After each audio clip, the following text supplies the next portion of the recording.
What is up, my peeps? Joshua Smith here at GSD Studios. First off, I want to thank you for watching the show. I truly appreciate your support. I know it's annoying, but please listen to the entire intro before the podcast begins, as I really need your help. So before we jump in, just a few quick favors, you guys. Number one, please share the show with anyone you feel that will benefit. This truly helps grow the show and has a massive impact on many lives. So please go out there, share the show. Sharing is caring, right? Number two, if you have not already, make sure that you subscribe to my YouTube channel. Please leave a 5-star review on iTunes and in Stitcher, again, if you have not done so already. Number three, make sure that you join the private GSD Mode Facebook Mastermind group. If you go to www.gsdmode.com, you'll see a button right there on the home page that you can click and request to be added to that group right away. And lastly, I want to give our sponsors a quick shout out that make this show entirely possible. Our first sponsor is my personal 90-day mastery bootcamp. This is my personal mentorship training program where I give you everything that I do inside my business. You get my entire playbook, you guys. We have 12 live 3+ hour long sessions.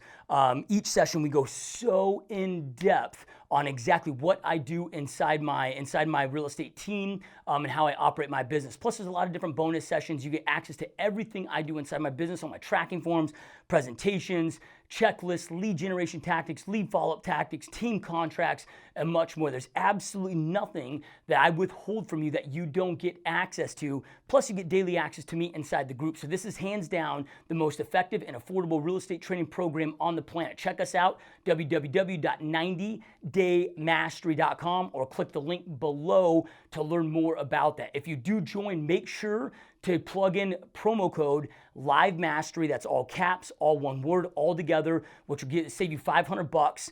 Make the whole entire program like $997, or 3 payments of $333. Our next sponsor number 2, is perfectstormnow.com. This is an insanely effective lead generation website for realtors, and now offers not just the front end website, but a website and CRM combo with all my personal written follow-up drips and scripts. And some of these, you guys, go out 1,000+ days.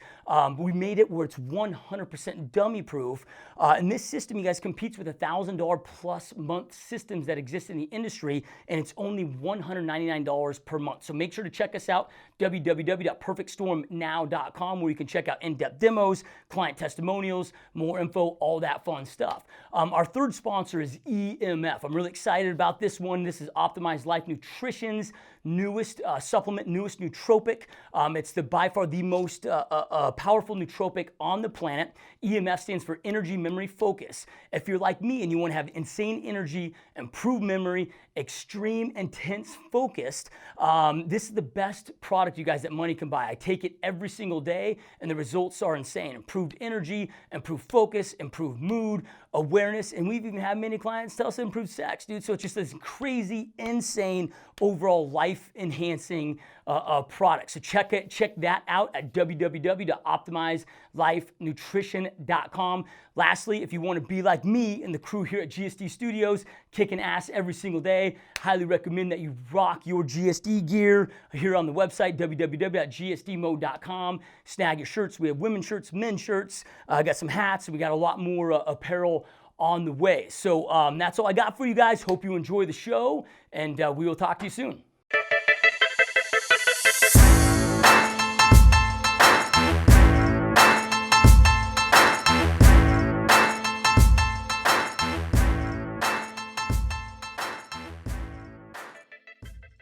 All right, what's up, my peeps? Joshua Smith here with another GSD Mode interview, where every single week we interview top entrepreneurs and just straight up top badasses out there dominating their space. These are people choosing to not live a life of mediocrity, but instead to go out there and create big, amazing, epic lives for themselves and for their family members, and also to go out there and have a big impact on this planet. So today, you guys, we've got a special guest on the show. This has been a guy I heard speak, I don't know, probably 4 or 5 years ago on stage in Austin, and he really impressed me back then. I've just been following for a lot of years, and this guy's doing a lot of amazing things. So our guest today, Knolly Williams, so he's a entrepreneur, top 1% of realtors really worldwide. So he's done something that you don't really see most agents do. In his first really 2 months of real estate, listed over 21 homes. Since then, has sold over just taken over 1,000 listings, and has really dominated the listing side of the business, which I know so many realtors struggle with. In addition to that, coach, best-selling author. So the dude's got a lot going on, man. So really stoked and honored to have Knolly Williams in the show. Welcome to the show, my friend.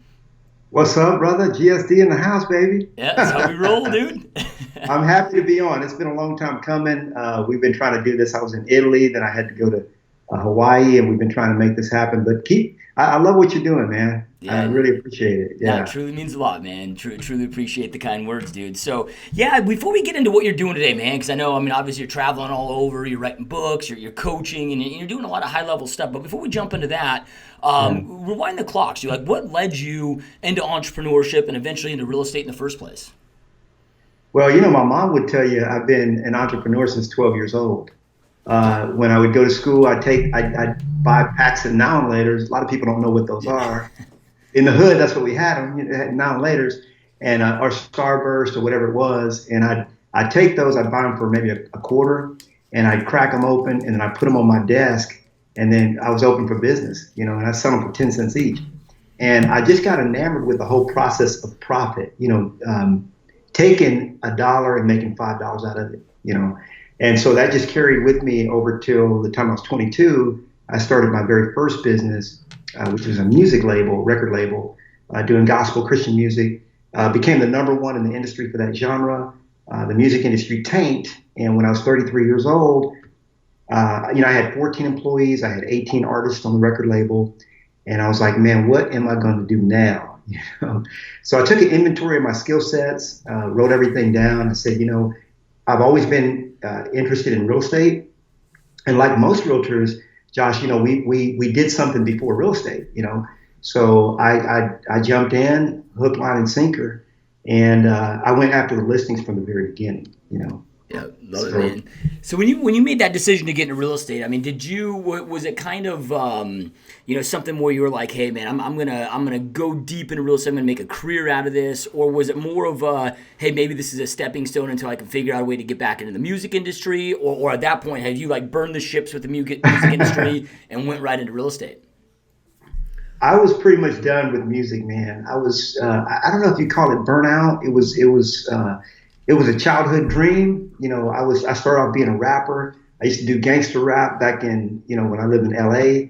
And then I changed my life over and started doing gospel rap and stuff like that. But, I started rapping when I was 13, and I was 33, and it was a 20-year run. I was like, man, I'm ready to move on, So it was really, I intended to just get into real estate, make that a career for life. I never intended to coach, train, teach, do podcasts or anything like that, but how life has a tendency to take its own journey, and I'm letting life take me. I'm letting the thing unfold before me, and I'm just making those right choices every single day so that I stay on the right path. Yeah. Love it, man. Love it, dude. So, all right, man. So you jump into real estate. You commit to this industry, decide it's the right industry for you.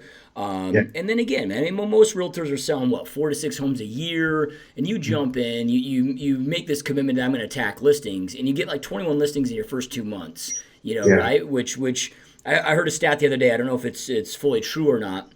But that your average first-year realtor only makes $10,000. Right? So kind of walk us through that, man. What did you do out of the gate to go out there and create such initial success? Well, honestly, the first thing I did was I did a lot of research. I got my license in June, and I didn't really start practicing real estate until December. So that's a pretty big span of time. Thankfully, my wife and I, we had an entrepreneurial background. We owned, pretty much lost everything when we got into this business, because we had a 6,000 square foot home on 10 acres that we couldn't make the mortgage payments on. So that was in foreclosure. We had an office building on the property, 1,500 square feet, and a recording studio on the same property. So it was like, I was like a kid in the candy store. I was living the dream, but I lost everything. Literally, thank God I was able to sell it. and I had a little money in my pocket, not much, but a little bit to kind of, you know, sort of back in the day, we say we sort of come back up, you know, like with that little bit of funds that we had. And so I did a lot of research. I read Millionaire Real Estate Agent by Gary Keller, and I started looking at what that book had to say, and I started, you know, I created my plan, my business plan, my strategy, and then I started December 3rd of 2003, and within the first 74 days, I took 21 listings. But again, it was now when I started, I did a lot of stuff. So I did stuff that, you know, I don't even teach because I was just doing everything. You know, I came from the music business, so we did it big. I had 4 billboards. I started with a farm of 5,000 houses. I did. I started with expireds. I mean, I right out the gate, man. I started hammering, you know, expireds. And so I did a lot of expireds for years. I did a lot of marketing. You know, my farm, I would send out 5,000 postcards. Like, I don't know if I did it like every month. And then I was on the phones and I was out there, man. I was just doing it, you know. So again, a lot of it was prep time. And what I teach now is first you learn and then you earn. A lot of people try to go out there and they try to skate and skip and move around on the ice. If you come at something with a strategy, you're a lot more successful in the long run, and sometimes in the short run as well. Yeah, I mean, it comes from one of those things where hustle only takes you so far. You know, it's like I don't care how hard you're sprinting. If you're sprinting east chasing the sunset, you're never going to see it. You got to combine that hustle with the right roadmap. Yeah. You know, so when you're out there in your first, you know, out of the gate, dude, because you're dropping money on billboards and marketing and, you know, all of that. I mean, were you making money in the beginning with all of that? Because I know now those are strategies that you don't teach with how you started with the shotgun approach. Like, what made you decide to change up those philosophies? Well, I realized, I mean, later in my career, I realized that sponsors like trades, vendors, wanted to be where I was. So if I'm sitting down with a seller, you know, my carpet cleaning guy, my handyman, my lawn guy, all those guys wanted to sit down with me and that seller, right? So what I realized was that I had a group of people that also wanted to have access to the people that I had access to. So I started years ago. I started having all my trades pay for everything. So I don't even teach that you should spend any money on marketing that is in your, you know, from your own purse. You know, all the money that you need for marketing exists in the pockets of the vendors that you partner with. So that was a big change that I made. Instead of using my own money, you know, it's OPM, you know, other people's money. And so I started doing a lot of marketing. So like, for example, if I do a farm piece, and let's say, for example, I want to hit 1,000 houses, and I know that it's 18.5 cents for EDDM, every door direct mail, and so that's going to be $185 for 1,000 houses, and then it's going to cost me, if I go to gotprint.com, which I use, it's going to cost me another $50. So let's say I'm at $250 or $300 to send to 1,000 houses. Well, I can, on the back of my postcard, guess what? I'm going to have 4 slots. And I'm going to have a handyman that, you know, can fix everything. I can have a guy that does landscaping, a carpet cleaner, and a house cleaner. And each of those is going to pay me $75 to tag along on that marketing piece. And it didn't cost me a dime, right? I just had to create the concept. So I learned in this business that you don't really have to spend the money. Plus, when I was doing the billboards, I was able to, because I did a lot of negotiation. So I was able to get 4 billboards for $500 a month, and for me it paid off, you know. And I had 2 downtown and a couple other areas. So, but now it's like I've learned what you really need to do, and where those listing buckets really are. And there's very few. A lot of people are paying for things that they shouldn't be paying for. Yeah. But, yeah, you know, it was. I heard. I don't know where I heard it, but it was one of these top coaches that came out there and was like, hey, if you want to dominate your market listings, you know, you got to be hitting with a mailer every 14 days, right? Buy that whole entire zip code on Zillow, and you know all this. And I'm sitting there thinking, okay, well, that's cool, but I'm doing calculations pretty quickly. I'm like, dude, that's like 10 G's a month of what you're instructing people to do, and most realtors just don't have No. those funds, so they're forced to be very targeted, right? So if you're a realtor that wants to start attacking real estate but is on a budget, I mean, what's the best laser focused strategy? Is it just going after expires? Because a geographical farm may take years, right? Like, what do you recommend people get started with this? Yeah, the expireds are kind of they depend on the market, right? So, like in our market, Austin, Texas, expireds are kind of a tough market because stuff is selling so fast that the expired bunch is pretty much leftovers. You know what I'm saying? Stuff that is just not priced right, or you're not. Now, back in the day when we were doing expireds, stuff was taking 120 days to sell, and so we could pick up so different strategies for different times. And what I teach is that there are only 3 buckets where all the listing leads that you ever need are going to come from. So the first bucket is going to be your sphere of influence, and that's the obvious bucket, but people overlook it. It's more important to retain a current client than to generate a new one. Okay, I always teach my students that the first sale is the most difficult sale, but any sale after that, any subsequent sale is going to be the easiest, much easier than the first one, right? But most agents don't stay in contact with their sphere of influence. But NAR teaches us that 7 out of 10 sellers chose an agent based on somebody that they knew, right? Their sphere of influence. So 7 out of 10 or $7 out of $10 per year are going to come from that group, right? So if you're going to make 100 grand this year, 70,000 is going to come from your SOI, your sphere of influence. The second bucket is your farm. Okay, your farming strategy is going to be very important. That's a long-term strategy. And a lot of people say, oh, that takes a long time, like a PhD takes a long time. So does a master's degree. But the truth is you're going to be 3 or 4 years older whether you start farming now or not, right? So time is irrelevant. Time will pass so if you would have started farming 3 years ago, guess what you would have now, right? The fruits of your labor. It takes a long time to grow a crop of beans or a crop of potatoes or a crop of corn, but guess what? You plant those seeds, you water them every day, you give them the right soil fertilizer, and guess what you're going to be eating? Well, some people don't, well, it takes so long, I'm not even going to plant the crop in the first place. That's not a good strategy, okay? So farming is your second strategy, and then your third bucket is your niche. And I always teach agents, pick a niche. A long time I did expireds. I kind of floated into short sales because expireds was the number one reason why their house didn't sell. Price, right? And they couldn't lower the price because they were stuck. So we had to do a short sale. So we kind of ran that way for a while. Now I'm seeing a lot of people going into divorce, probate's a great niche. Expireds are still a good niche. I mean, you'll always find some gold nuggets in there. People that just maybe fired their agent because they weren't happy with them, whatever it might be, but they still have a good. I mean, I just picked up one last week, they had it listed at 785,000. I got him listed at 739, and we're going to sell a house, But he just happened to fire his agent because he was in the dark during the whole process, So there's just so much, man, that agents just don't do that they themselves would expect to be done for them if they were listed.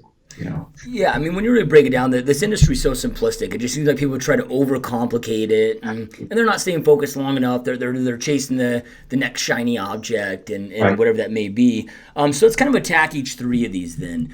So if you're talking about your SOI, because I mean, again, we see the stats. NAR does all the stats for us, right? And we know that the vast majority, something like 88% of buyers and sellers said they love the realtor, would use them again. Only 11% ever do, and it's because they forget their name, right? So.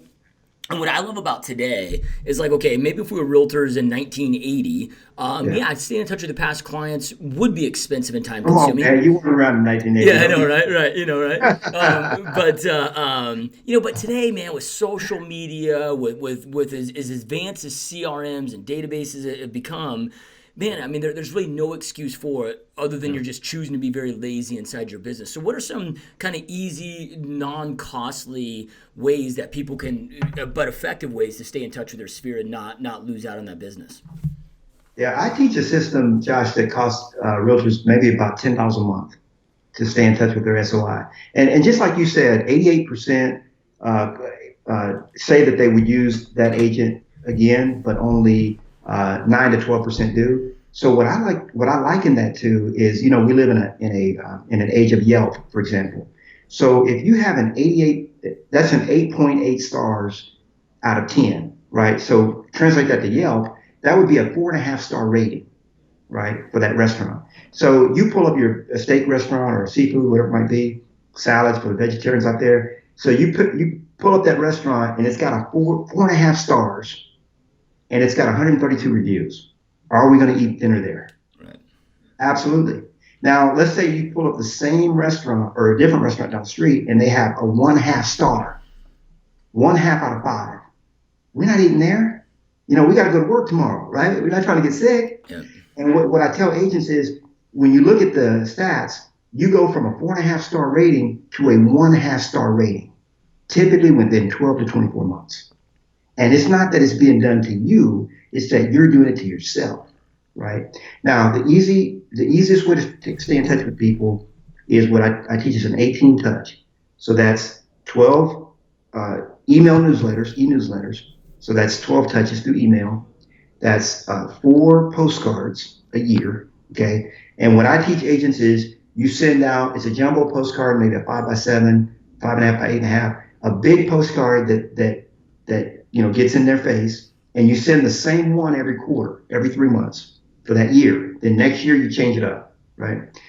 Why do I not teach a different one every quarter, like a spring card, fall card, and all that? Because most agents just won't do it. And the truth is, all that can be completely covered. I'll show them how to get that for free as well. The third thing you're going to do is 2 phone calls to your top 200.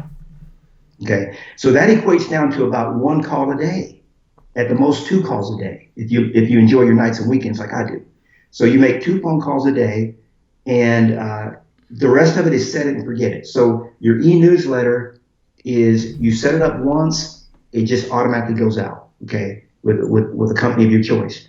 The quarterly postcard, like I said, if you have, depending on how many people you have in your database, you have 1,000 people, that's costing you 49 cents per each postcard and postage. So that's 50 cents, because you can't do those through every door direct mail. That's $500, right, for 1,000 postcards, plus printing, right? So let's say $600 for 1,000 people. Well, all you got to do is partner with 6 trades that also want to reach your 1,000, and each of those pays $100, and they tag along with you on the back of the postcard, and it completely pays for itself. And again, like I said, 2 phone calls where you just pick up the phone and call 2 people a day. That gets you in touch with them 18 times. That's about once every 3 weeks. I guarantee you they'll never forget you, and you're going to be top of mind with that strategy.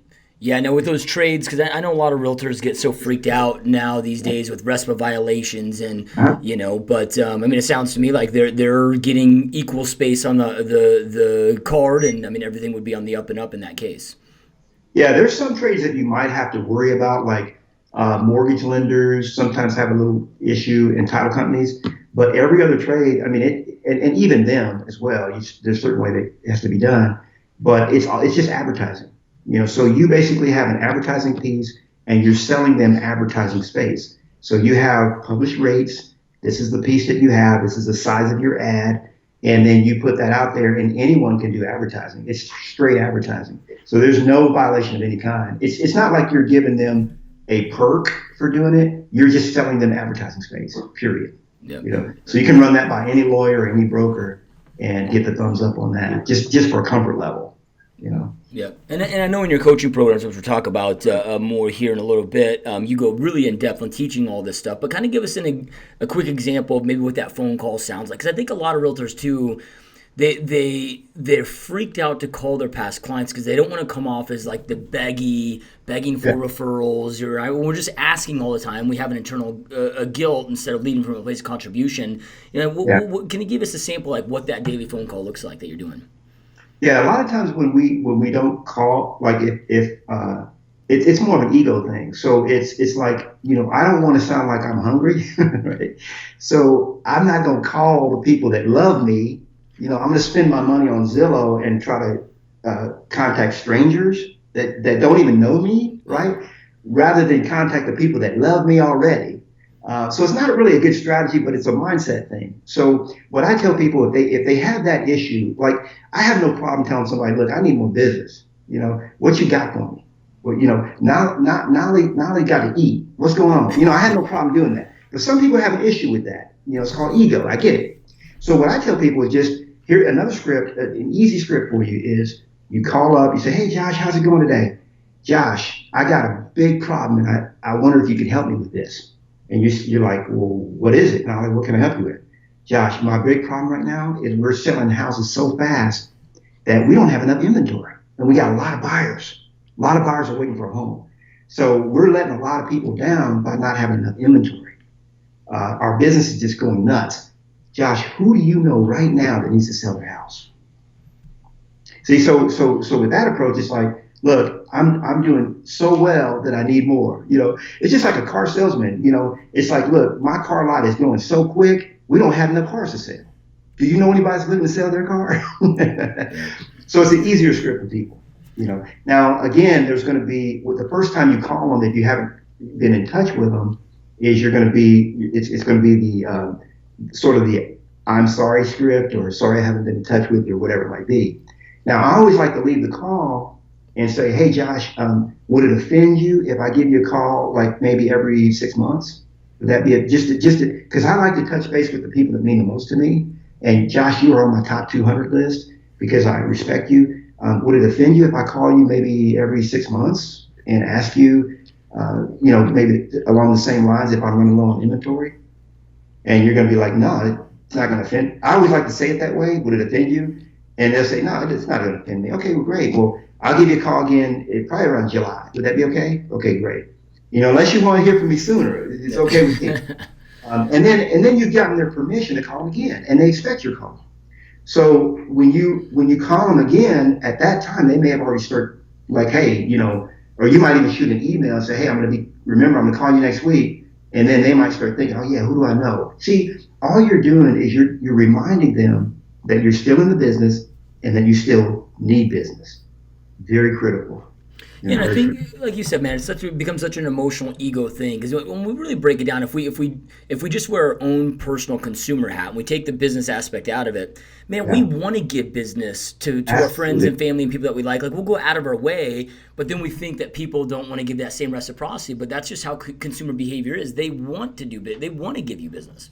Yeah, and they want to do their friends and family a favor by referring them to the right people.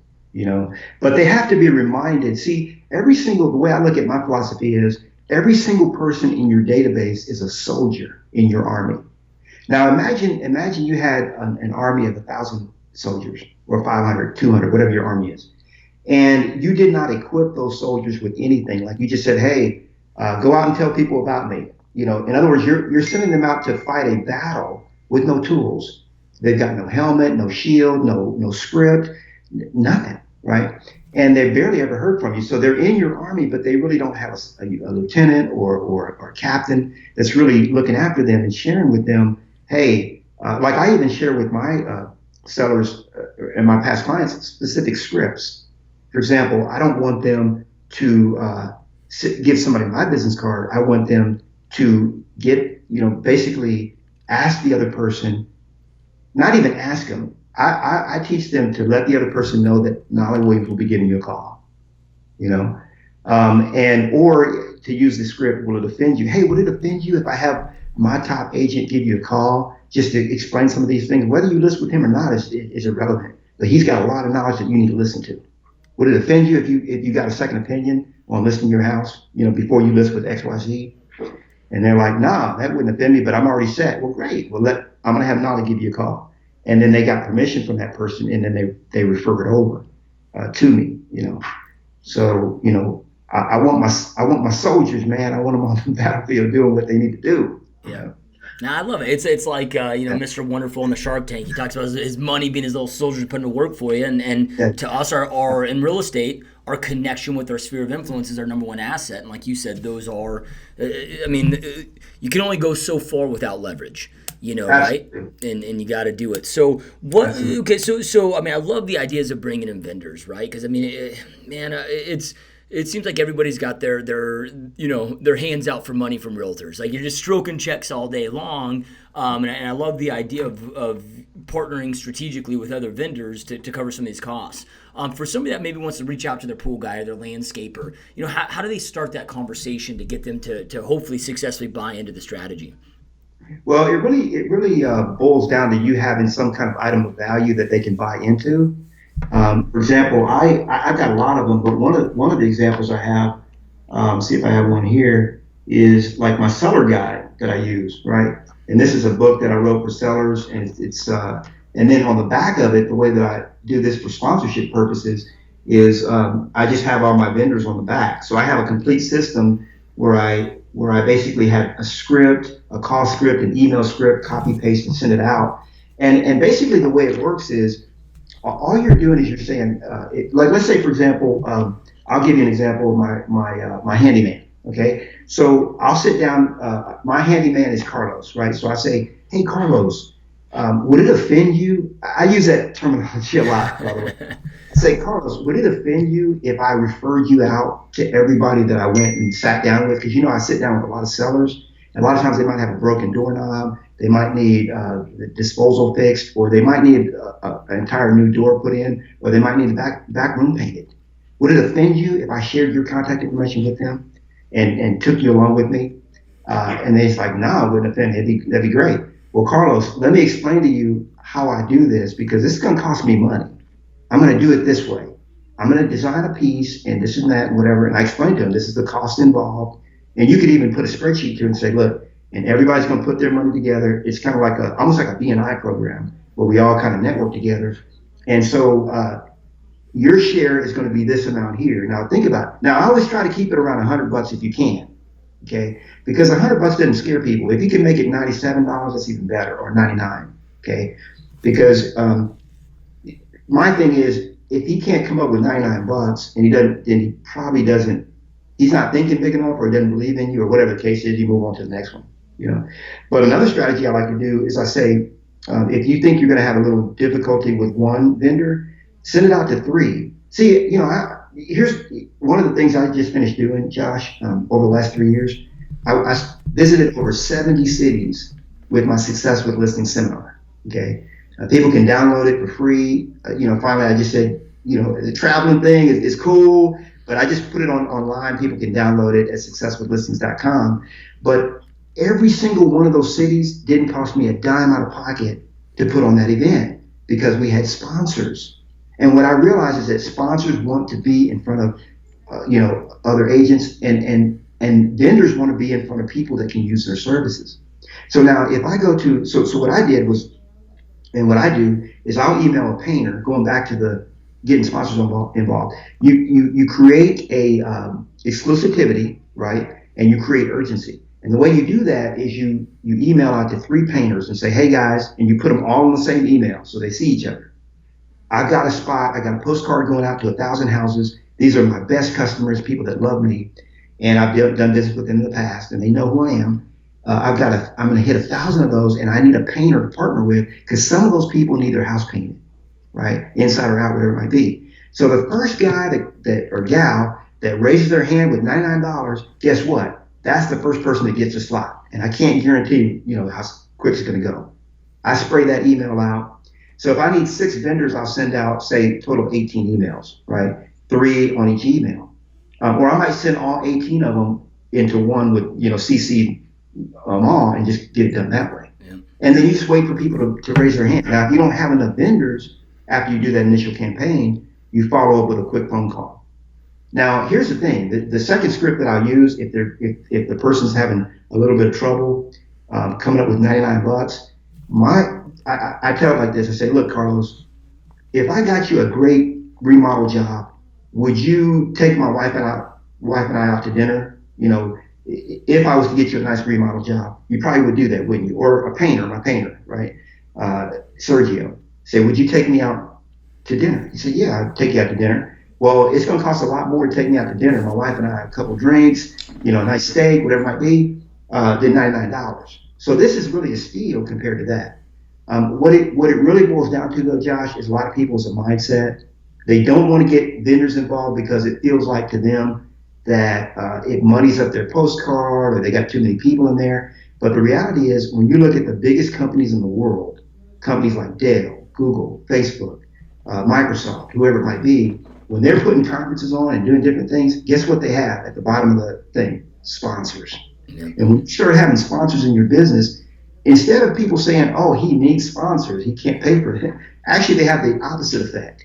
They say, wow, he must be pretty big, he's got sponsors, right? Because everybody knows that when you see something going out there and they got sponsors, that's kind of a big deal, you know? People pay attention to that. So it has an added benefit.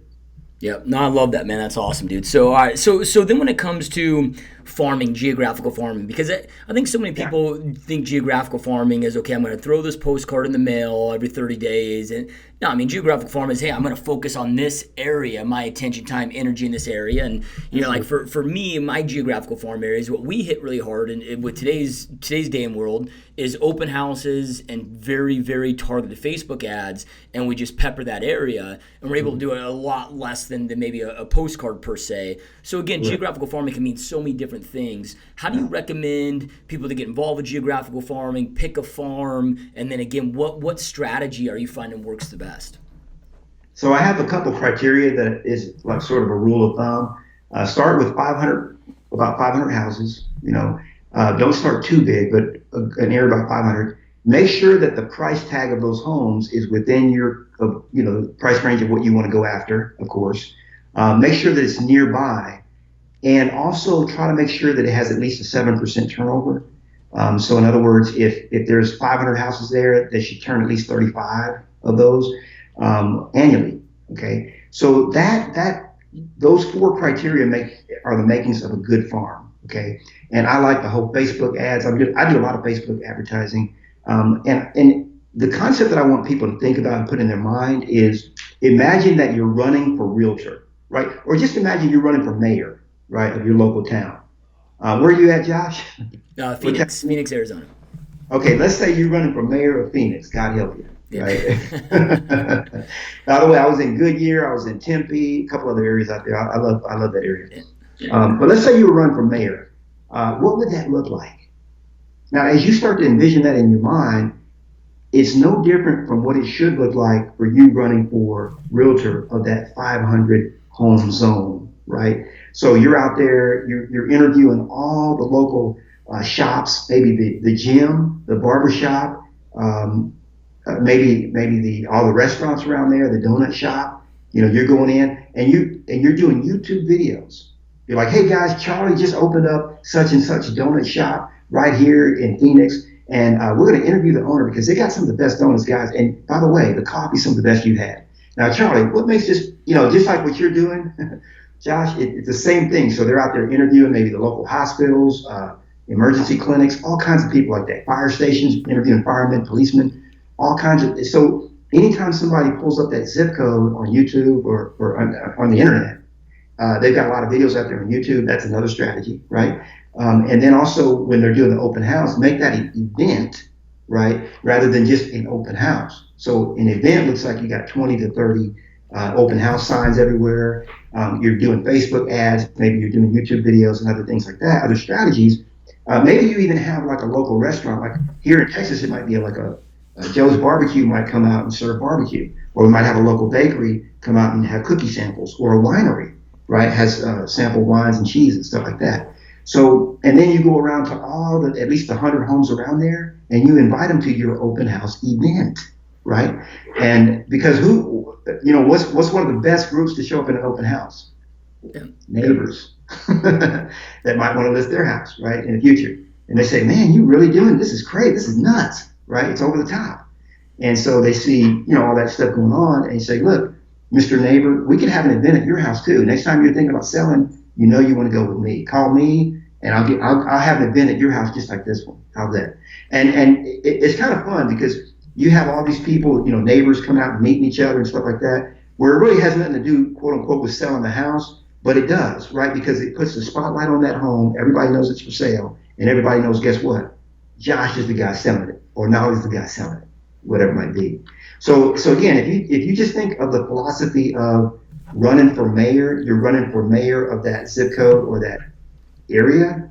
And then also run your open houses as events. Some good strategies there. Now, do you do any type of direct mail pieces like you've done with your SOI, and you bring in your vendors? Kind of same strategy there. Man, I love direct mail, dude. See, now an open house, I mean, with farming, you can do every door direct mail. So you could target that, and it's only 18.5 cents per house. So you could hit 1,000 houses, like I said earlier, for $200 with a little bit of postage on that. With printing, it might take you to 300 at the most. So you really are getting the most bang for your buck. And direct mail to me, I mean, I'm old school, man. I mean, I got I don't know if you can see it up there, but this how old school I am, baby. I'm doing it like that. You know what I'm saying? But some people are like, man, mail is dead and all this kind of stuff. But the thing is, the reality is, because mail has gone down in popularity, people don't see as much stuff in their mailbox. So my pieces stand out. And if I'm whenever you do any kind of marketing, you make it a multi-tiered strategy. So it's like an assault. We're hitting them with a ground campaign, an air campaign. We get them from land and sea and everywhere else.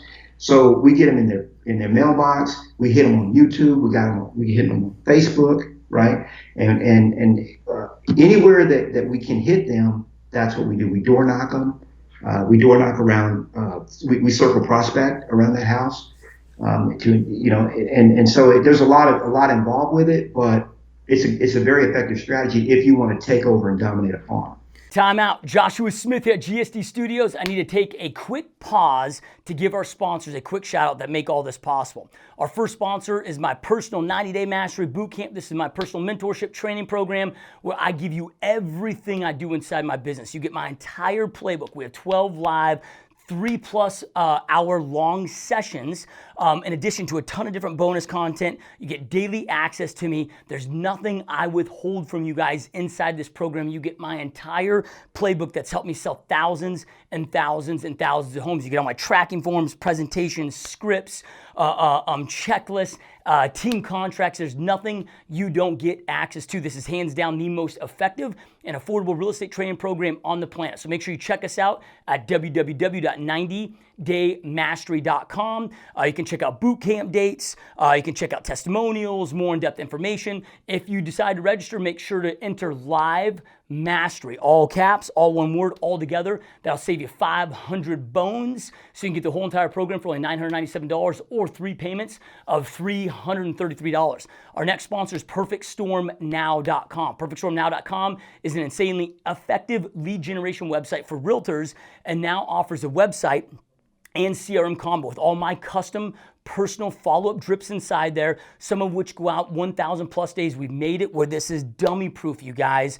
Any type of a lead generation tactic you can think of, from expireds, FSBO, sign calls, open houses, past clients, everything is in there. It's a plug and play system. And this system really is as powerful, if not more powerful in my opinion. I'm a little biased, but as powerful as the $1,000 a month programs out there, and it's only $199 per month. So again, check us out, www.perfectstormnow.com. Our third sponsor is EMF.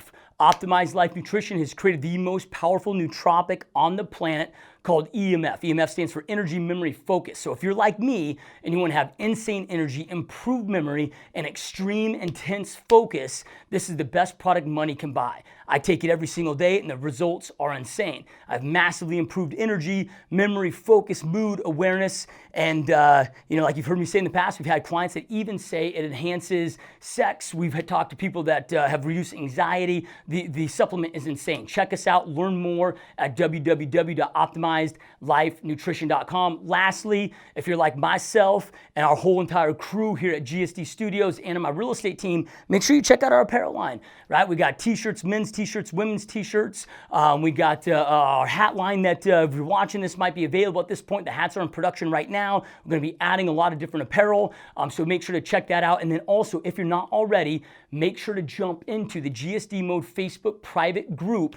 For example, inside there, you guys, we post all of our interviews to make sure that you're not missing out on any interviews. We're going to be doing some votes for future apparel, some Facebook Live stuff. So it's a free private mastermind that you can jump in to go out there, learn, grow, and continue kicking ass and succeeding. All right, that's enough of the interruptions. Let's get back to the show. Yeah, because I mean, I love the circle prospecting piece, especially if you're not just knocking on the door saying, "Hey, you looking to buy or sell?" Because if you can have a strategy where you can get their name and information, give them something of value, get them in your email list, well, then now, boom, man. I mean, you can custom audience ads, you can whatever that is. It takes it to that next level. Okay, so let me just finish the direct mail piece. I mean, because a lot of people then get concerned with frequency, right? Because you got so many. Everybody's an expert, right? So you get so many experts telling you different things of, oh, you got to hit them every 14 days or 21 days or 30 days. But with you doing all these different things with your open houses, YouTube videos, Facebook ads, what kind of frequency are you hitting them with the direct mail as well? Honestly, if you're doing everything like you should, you can really pull that frequency back to quarterly. A lot of people don't believe that, but the truth is, all you're doing is you're really augmenting. Now, you can start monthly if you want to, but you still got to remember that the average person in that neighborhood, I mean, we're talking about mathematical equations. So the average person is going to move every 6 to 9 years, right? So if you have a neighborhood of 500 homes and there's 35 or 40 people that move a year, your strategy, what you're trying to do is say, there's 40 houses. Of those 40, I want to have a 25% market share eventually. So that should eventually get you or version into, because there's some people that have a 50% market share of their farm, But even if you have like a 20% market share, there's 40 houses. That's 8 listings a year, just from those strategies, right? So you can start off hitting them every other month or every month, but at some point you want to taper down. I don't think that you have to hit if you're doing everything else and they're seeing you, you don't really have to hit them, but quarterly. Yeah. In my opinion. Yeah. And then with your Yeah. Now, that's going to say with your strategy that you shared, I mean, the mailers then quarterly, I mean, are paying for themselves. I'm assuming then that you're teaming up with vendors and kind of the same strategy for your open houses. So then really the only thing costing you money then would be your targeted Facebook ads, which are pennies on the dollar anyway. Yeah. And Facebook ads, I mean, they're so targeted, man. And you could put your budget in there. You want to spend $5 a day, $10 a day, or you can have it. You could target that, like you said, around an open house event. So even that would be like you might have a $50 budget or whatever your budget is for that. But it's a real small group of people that you're hitting anyway. I mean, my Facebook ads right now are hitting like 300,000-400,000, because I'm going after real estate agents, in certain groups. So, but when you're doing it, when you're farming, Facebook can be so strategic and specific that, so that is definitely going to cost money. But I mean, obviously you got to think about spending some money. But what I tell people is just to get them started, because sometimes they want to get their feet wet and they start seeing results. Then they want to spend all kind of money. Knolly, what else can I spend money? Say, hold on to your money. Save it. Pay off debts, things like that. So. Yep, I love it, man. So then when it comes to picking the right niche for you, and I totally agree with you. Like right now here in Phoenix, we're seeing inventory rates come up. Over the last few years, man, I mean, it's been, you're lucky to see 10 expireds or a big day might be 30 in all of Phoenix Metro. And now, I mean, between expireds, withdrawals, and the list I get, I mean, I'm seeing hundreds a day. So we're starting to reamp that, because I agree with you. It kind of shifts with that marketplace. How do you know what niche to pick, or what type of research should a realtor do in their area to see if that's the right niche for them? Yeah, it's a great question, because there's so many different niches, and a lot of people don't realize the breadth and how far this thing can reach. I've got a friend of mine that owns oneacreplus.com. Okay, so what he does is he sells homes on 1 or more acres, and his pitch is that why would you list with Knolly, right? When and he's local in my market, when he does a lot of the cookie cutter homes, I have oneacreplus.com. I specialize in selling homes on 1 or more acres. So now, is he better than me or better than you at selling homes on more than 1 acre? No, right? But the end user believes he is, and that's all that matters, right? There's another friend of mine. She owns. They call it the church ladies. It's 2 gals, and guess what they specialize in selling? Churches. And churches ain't cheap, right? I looked into it once. I looked out of it real quick. They're expensive, and so in fact, I'm selling a pastor's house right now who just bought a church, and man, it's just insane the amount of money that those churches cost. So, but that's what they do. They sell churches. So as far out as you can think, niches can go that far. But I would say if you want to really pull it in, you could do waterfront communities. Now, here, well, I'll get that in a minute. You could do waterfront, you could do divorce, you could do probate, you could do short sales if they're still around, or foreclosures. You can do for sale by owners. I mean, the list goes on and on and on. I list actually a lot of niches in my book. I wrote the book Success with Listings because a lot of people, and basically I give this away free at successwithlistings.com. You can go get a free copy of it. But a lot of people have over the years, they say, Knolly, I want to pick your brain. And I realize that just like you, it's like, it's hard getting you on the phone because you're a busy man. It's hard getting me on the phone. So I said, if I really want to pay this thing forward, people want to pick my brain, I'm going to go ahead and pick my own brain. It took me 430 pages to pick it. But I'm a systematic person, so I took it step by step, and I list all the different niches that I know of that people are really doing well in. But the point is there's a lot of great niches out there, and I think you have to pick one that really makes sense for your market and resonates with you as an individual, if that makes sense. Yeah, no, I love that, man. And then, one thing that's been really impressive about you and me watching you over the years is you've also been this guy that rolls with the punches or kind of stays fluid with the market shifts, right? You were attacking expireds, and then that came heavy into short sales. And I know you were just dominating, killing short sales for a lot of years, and all that's coming back, right? You got record high real estate prices, record high stock market prices, like all that's inevitable. Right. How do you pay attention personally to with these market shifts to transition? Because you hear these things like, oh, market shift on a dime, and it's like, no, they don't if you're paying attention, right? So how do you stay fluid to be able to adopt those marketplaces where most agents just can't make those transitions? Yeah, the number one way that you do it, and it's what you teach, Josh, is mindset. When you understand that markets will shift, it's not a matter of if. I used to live in a drunken state years ago where when I was making 150 grand a month, in the music business, that's how much we were making, 1.8 million a year. And I was drunk half the time, not on the alcohol, right? But I was drunk on the belief that it was always going to be that way. And when I got a call from EMI Capital mid-afternoon, and they said, Mr. Williams, we're cutting record. Now I knew it was a bad call when the lawyer called me, right? And I had Willie Nelson's attorney representing me, right? So I was paying 10 grand a month retainer fees for attorneys and stuff. And so when he called me and said, and I knew they were cutting labels, I already knew that was happening. He said, I had a wonderful distribution deal with them, making a lot of money. Well, when I signed with them, they gave me a $600,000 signing bonus. Okay. Now, who gives a 29-year-old $600,000? That's dumb with a capital D. Yeah, I didn't know it then. I thought I was grown, 29 years old. So I get this $650,000 as a sign-on bonus. I call it a bonus, but it wasn't a bonus. It was an advance. Big difference. That's debt. And so eventually, by the time I got that call, I was making 150 grand a month, and my sales had gone down to where I was making 30,000 a month. And that was devastating. Like, I could not understand how people could live on 30,000 a month. Like it, and that's you see it all over. Like even the biggest stars in the world, like they could be making $1 million a month, right? Or they got signed with a team for 20 million. 5 years down the road, they don't have any money, right? It just happens. And so that was my situation. And so I got sober real quick when I got in this business, and I said, you know what? I know that things will and can happen, and I better be looking out for those things to happen.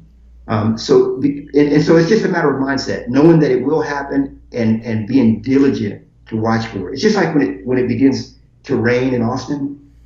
First you'll get the weather forecast and start talking on the news like it's about to happen. Check your iPhone. Oh, it's coming. Then you'll start to see the wind starts moving, right? Then you start getting that smell in the air. Then the clouds move in. It doesn't just all of a sudden rain. Some areas it does, like, some crazy places. But here we get a lot of signs.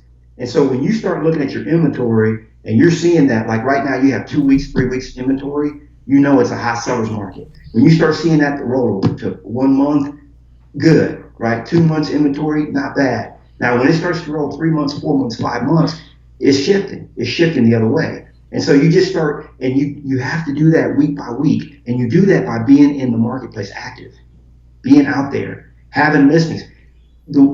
one way that you know what's going on in the world of real estate is just getting out there, getting a lot of listings. You know, I teach a high volume listings because I can't think any way other than high volume. I just teach people how to get 10 listings a month, and if they want to get 3 a month, that's up to them. I got nothing to do with that. If they want to take that to 20 a month or 30, that's fine too. It's okay with me. But yeah, so I say it starts with the mindset, and then you got to watch the market, because after you start getting to 3 months of inventory or 2.5 months of inventory, it's starting to shift to a buyer's market. And if it starts shifting much more than that, you're going to have to get into some creative, alternative, in areas of real estate. And there's nothing wrong with it. It's great. It's fun. It keeps it interesting. Yeah. Yeah, I mean, the question when people are always like, oh, is it a good market or a bad market? I'm like, no, the right question is, whom is the market good for? I mean, it's always good if you're just fluid and paying attention and, making it to the level that you did and then losing everything. And I've been there too, right? I mean, I quote unquote made it. And the next thing I know, I'm just living a reckless lifestyle and I lose everything. And to the point where I had to put myself in $100,000 of business credit card debt just to survive and had to dig myself out of that hole. So you and I have experienced the pain that really woke us up. What kind of advice would you give to our listeners that are in the real estate business or in any business, if they're listening to this outside the industry, so they don't play the whole keeping up with the Joneses game like you and I did and live frugal and live below their means and that way they can truly create some internal wealth? Absolutely. It's a great question. And what I really believe in my heart of hearts is that people should not have debt in as much as possible. Now, a lot of times we need money as leverage, right? But what I'm talking about is from a personal standpoint, personal debt, if you can eliminate as much of that as possible, it will really free up your life. And what I tell people is that when you think about, a lot of people make decisions, let me put it this way, a lot of people make decisions based on lack. I'm going to do this because I need the money, or I perceive a lack, or I actually have a lack in my life. So I'm going to make a decision to do something based on that lack. Well, when you eliminate lack from your life, you actually make decisions based on what's right for you and your family. Okay. Big difference. And in my case, what does God lead me to do? What's my divine destiny? So the big thing that my wife and I did, we paid off all of our debt. So we went from owing all this money in debt.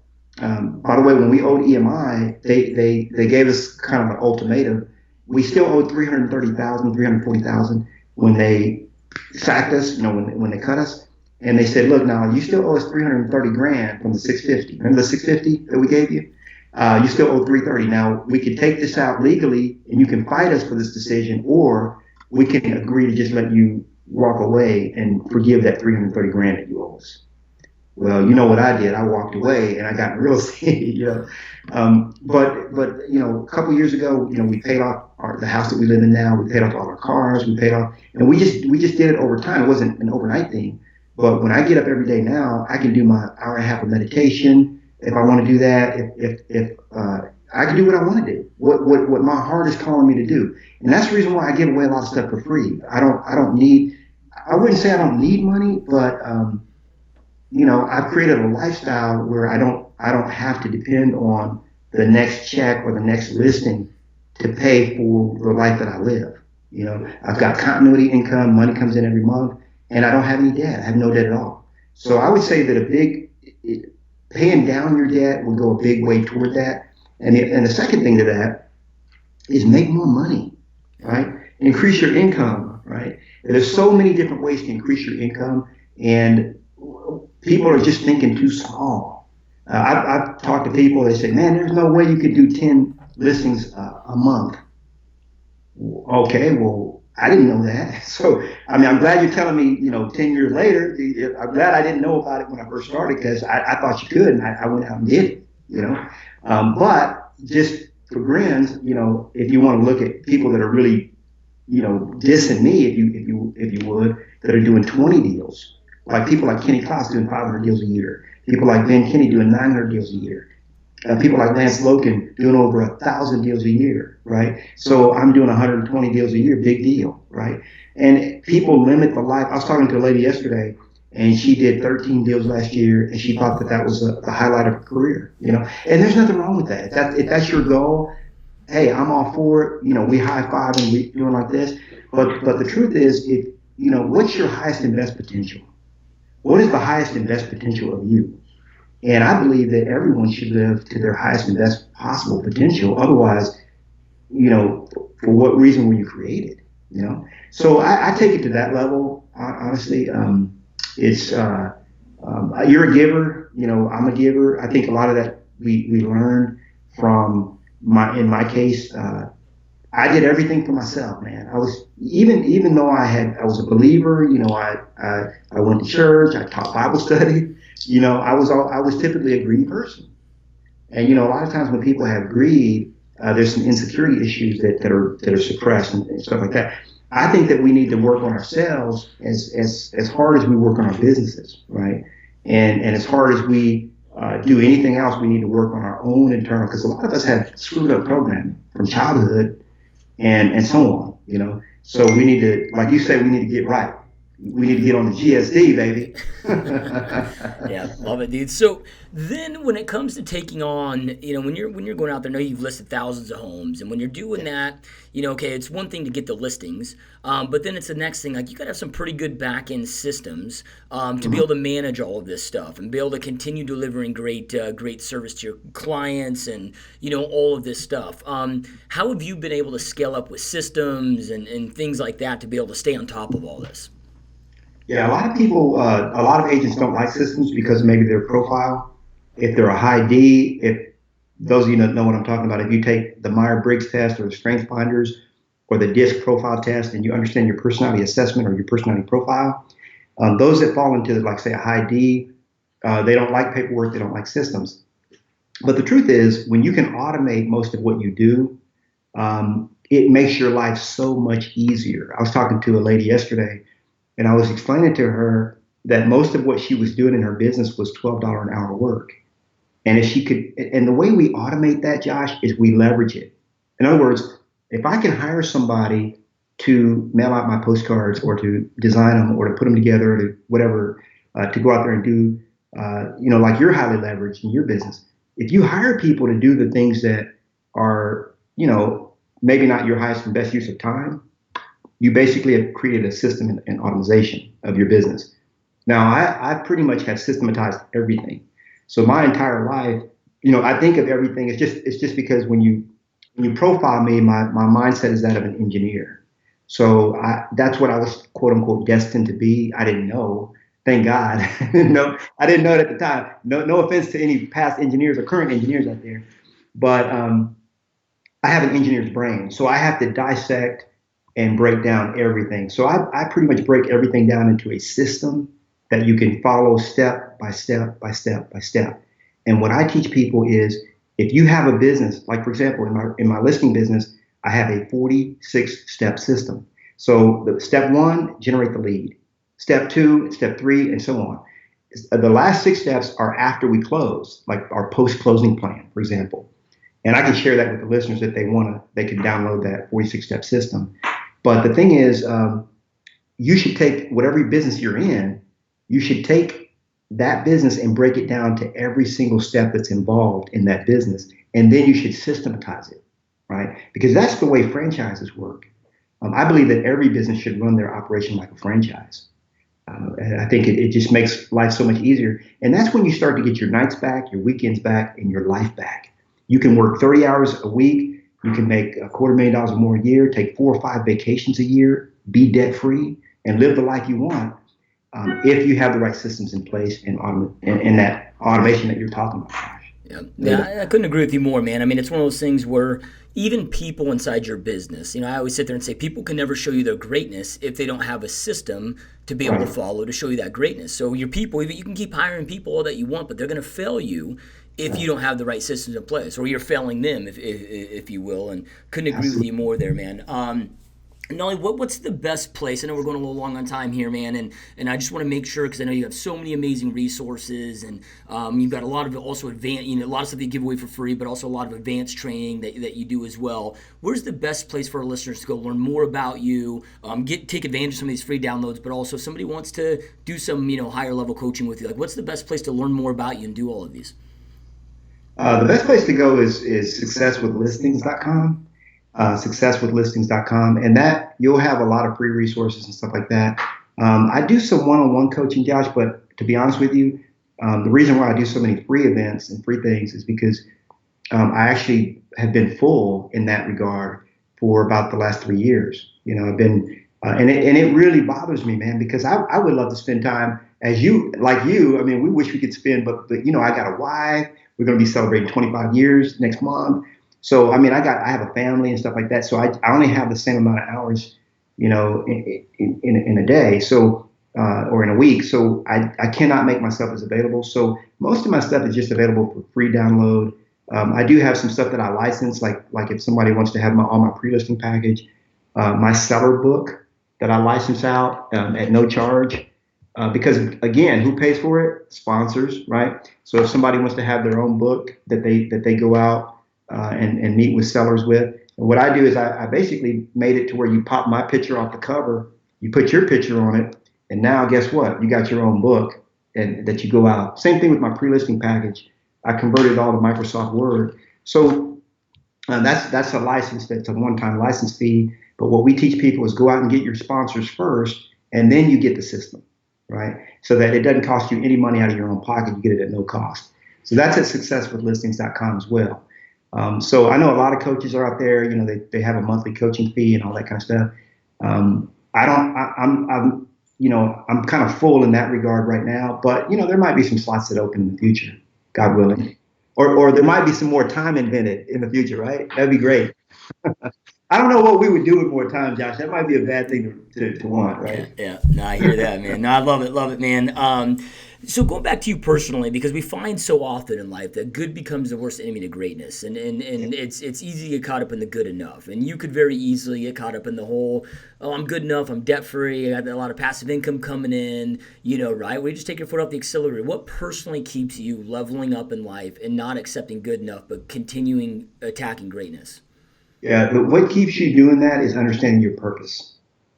Okay, you have to understand your purpose, and my purpose is to inspire others to become who God created them to be so that they can live the life they were meant to live.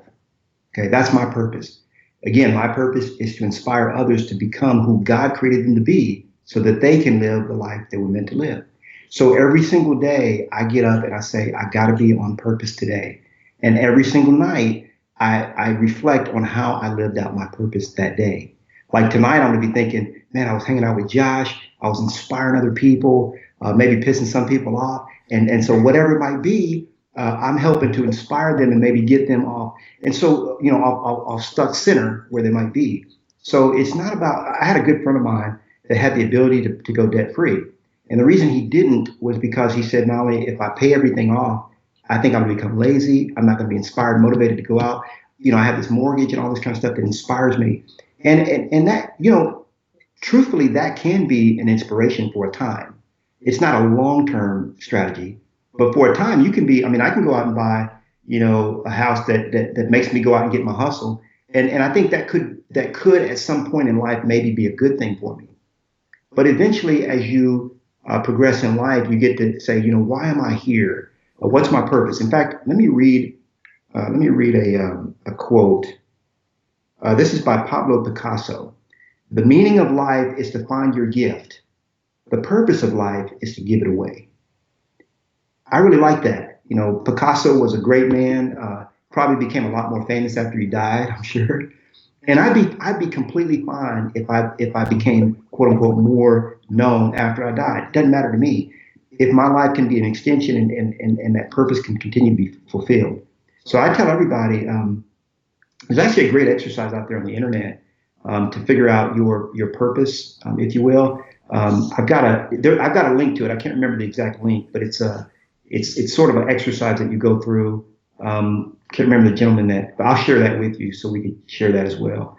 but it kind of helps you define your purpose and what you're going to stand for. So again, that's what keeps me from being lazy, keeps me from saying what I'm doing is good enough. I think Gary Keller put it very bluntly as well. He had a conversation with his dad, and his dad was asking him, he couldn't understand, like, Gary, you got enough money, man. What's going on here? Like, why don't you just, like, his dad could not wrap his mind around, why does this guy get up every day and put the hustle in and go writing books and doing all like that? You already got enough money. So he told his dad, he said, Dad, I beg your pardon, but I don't work for money. You do.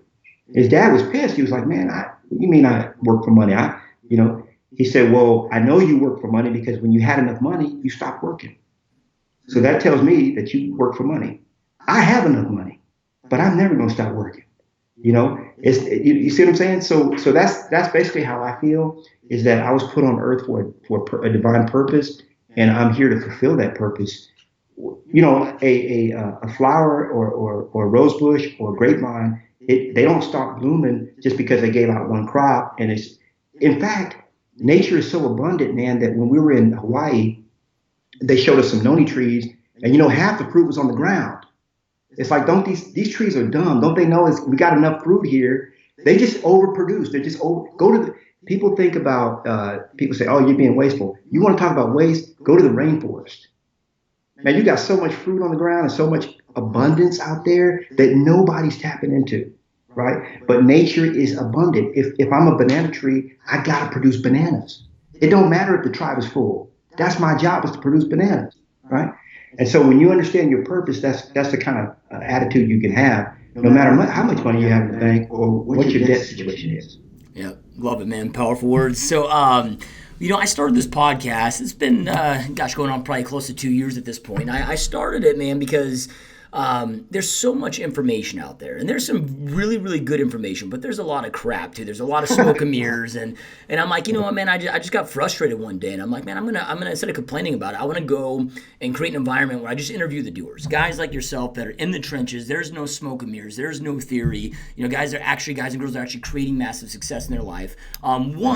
I did it selfishly, so I get to pick brilliant minds like yours all day long, right? So it's my own self-development, but then two, to go out there and give back to an industry that I think we can both agree has changed both of our lives on a huge scale. So with that being said, man, those that are watching and listening are here because they want to go out there and create the amazing life they know they want and deserve.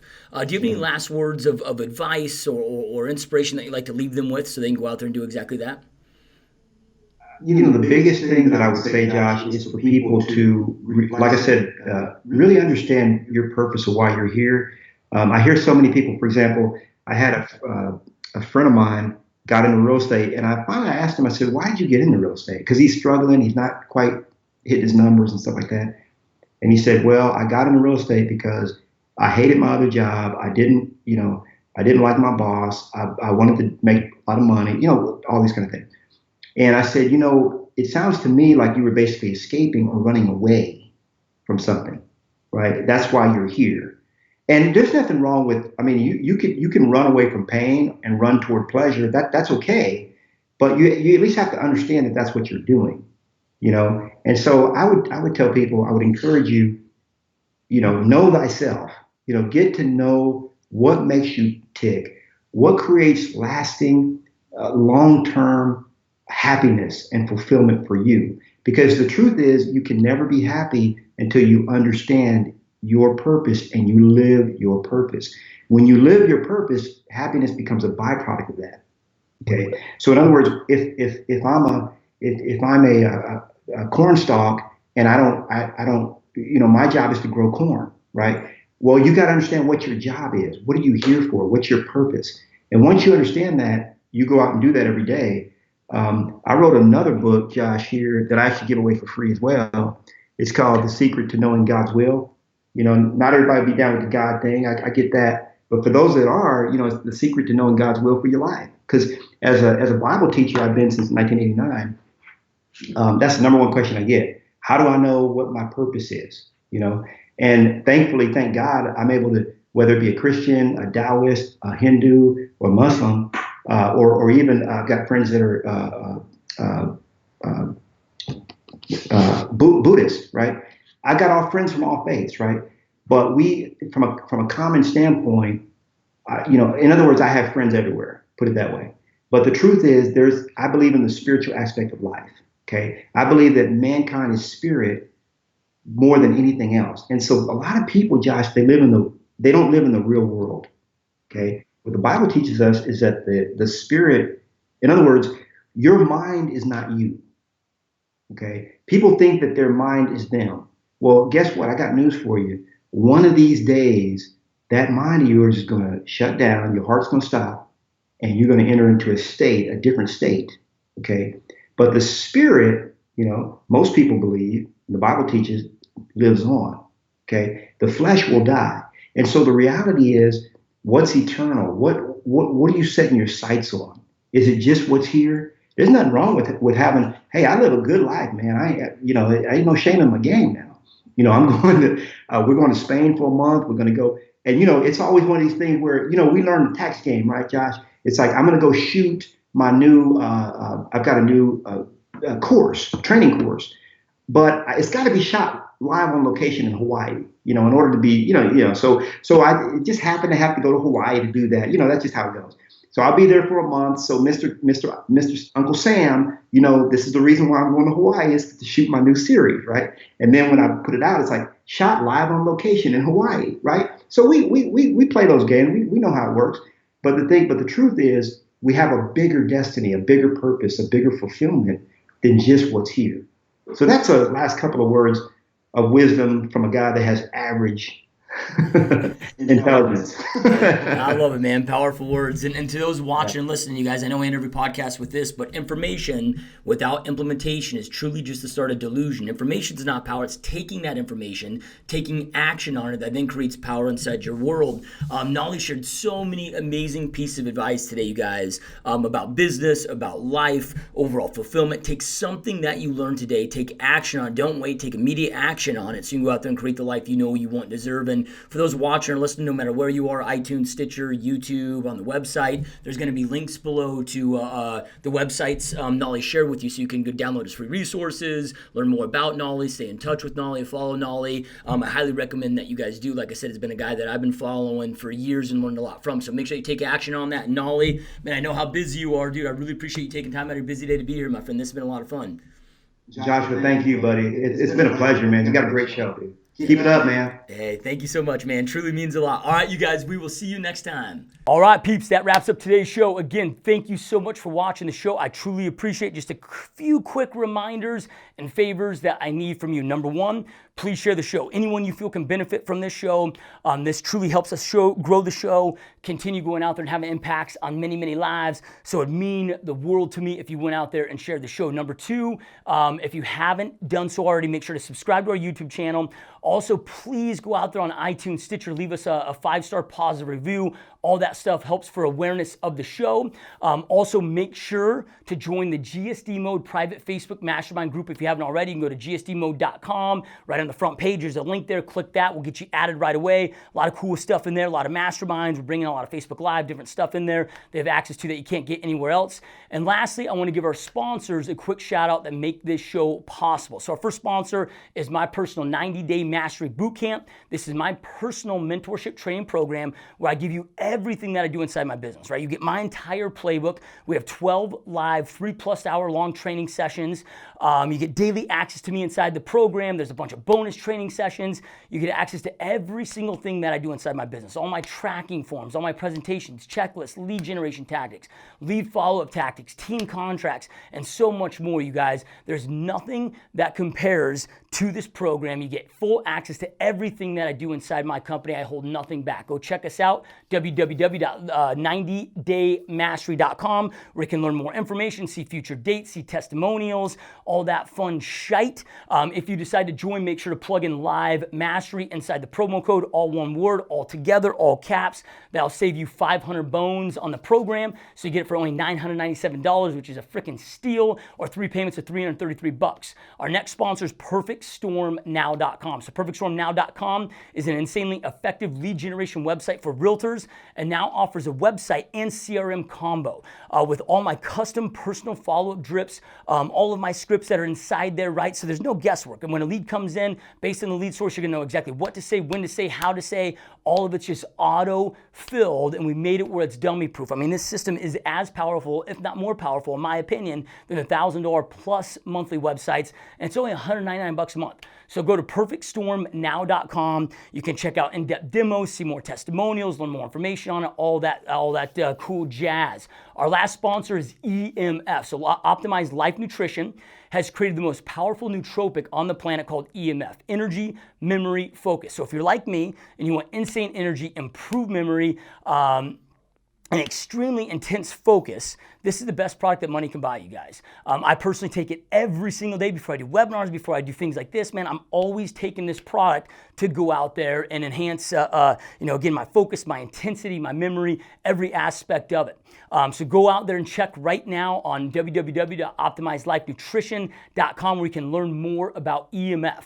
Lastly, you guys, if you want to be like me and the rest of the GSD crew, as well as my real estate team and so many others that listen to this show and support the show, make sure you're rocking this GSD mode gear, man. We want to go out there and spread the love, spread the word, spread the GSD mode name. So on the site, gsdmode.com, we have men's shirts, women's shirts. We're starting to run a lot new apparel through the site, so you see a lot more coming as well. So make sure to go check out the site, pick that up, have some fun. Thank you again for watching, and we'll see you next time. Peace out.